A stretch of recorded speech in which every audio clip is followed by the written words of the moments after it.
Bismillahirrahmanirrahim. Assalamualaikum warahmatullahi wabarakatuh. Perkenalkan, nama saya Novia Rahmadani dengan NIM 2111020016, Prodi Sejarah dan Peradaban Islam, Fakultas Adab dan Humaniora UIN Imam Bonjol Padang.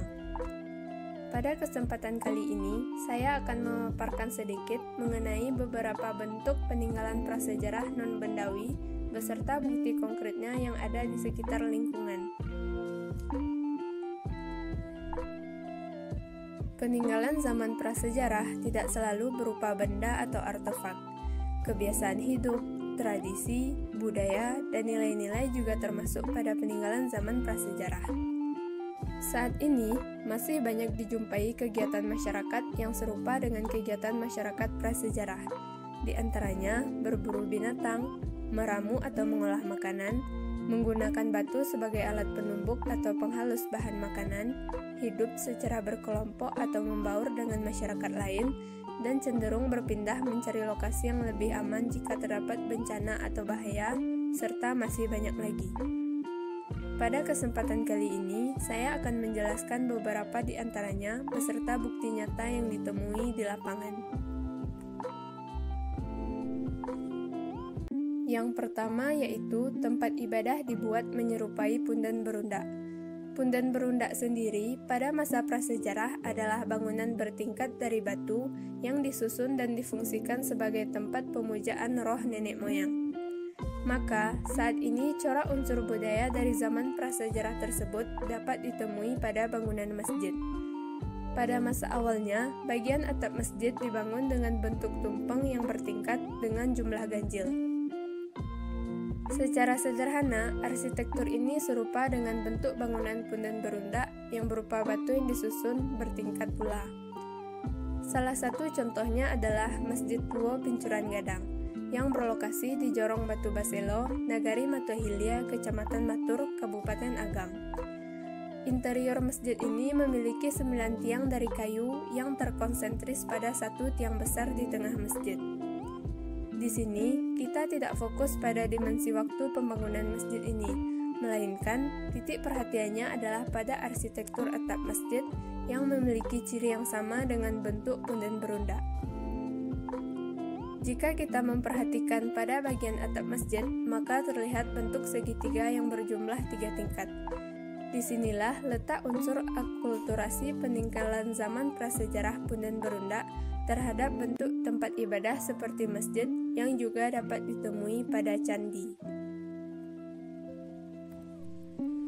Yang kedua adalah bertani atau bercocok tanam. Kehidupan bercocok tanam sudah ada sejak zaman prasejarah. Masa ini dimulai dengan peralihan dari masa berburu dan mengumpulkan makanan ke masa bercocok tanam. Pada masa prasejarah, masyarakat melakukannya dengan cara yang tergolong masih sangat sederhana.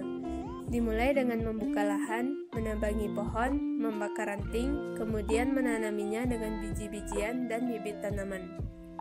Jika lahan tersebut dianggap sudah tidak produktif lagi, maka mereka akan berpindah tempat mencari lahan yang baru. Kegiatan bercocok tanam sudah tak asing lagi pada masa sekarang. Umumnya, masyarakat yang tinggal di pedesaan menggantungkan hidupnya pada kegiatan bercocok tanam tersebut.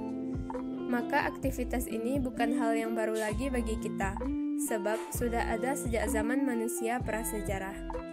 Hal ini menunjukkan kegiatan-kegiatan zaman prasejarah masih ada yang bertahan sampai saat ini.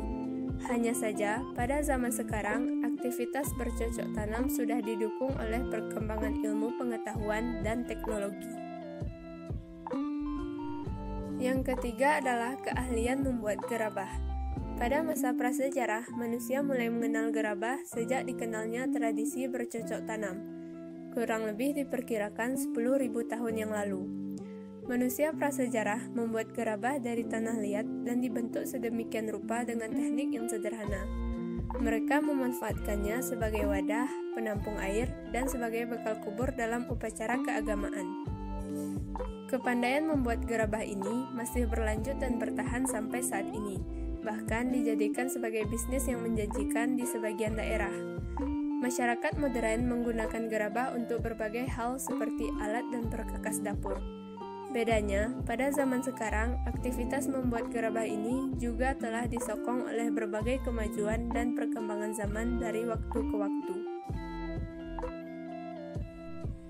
Selanjutnya, menggunakan batu untuk menghaluskan bahan makanan. Masyarakat pada zaman prasejarah seringkali menggunakan batu untuk menghaluskan bahan makanan yang perlu dihaluskan sebelum dikonsumsi dengan cara ditumbuk-tumbuk. Tak jauh berbeda pada zaman sekarang, sebagian masyarakat masih menggunakan batu atau biasa disebut ulekan untuk menggiling cabai dan menghaluskan rempah-rempah. Atau menumbuk beras untuk menjadi tepung pada batu yang sudah membentuk cekung secara alamiah. Lagi-lagi, hal ini sebagai bukti bahwa beberapa kebiasaan masyarakat prasejarah masih dapat dijumpai pada saat ini.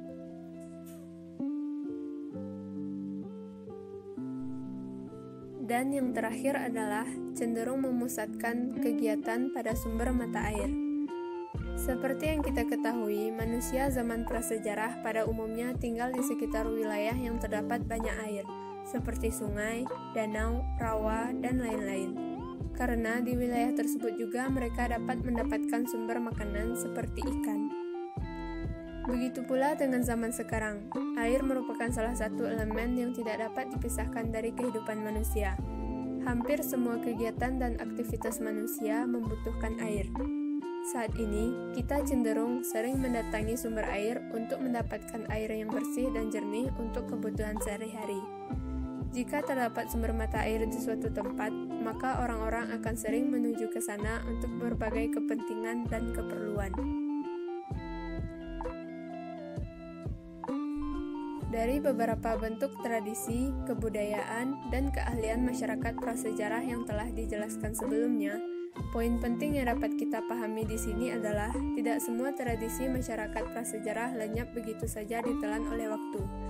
Tanpa kita sadari, sebagian besarnya masih bertahan dan masih kita jalankan dalam kehidupan sehari-hari.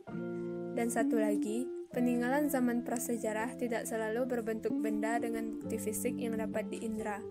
Tapi, secara tidak langsung, berbagai kegiatan, aktivitas, keahlian, dan tradisi yang masih dilakukan oleh manusia modern saat ini dan memiliki kesamaan atau bermuasal pada kebiasaan manusia prasejarah juga dapat digolongkan sebagai peninggalannya yang berupa non-benda. Baiklah, mungkin sekian yang dapat saya sampaikan pada kesempatan kali ini. Semoga dapat bermanfaat dan menambah wawasan bagi kita semua. Mohon maaf atas segala kekurangan dan kesalahan, dan terima kasih atas perhatiannya. Wassalamualaikum warahmatullahi wabarakatuh.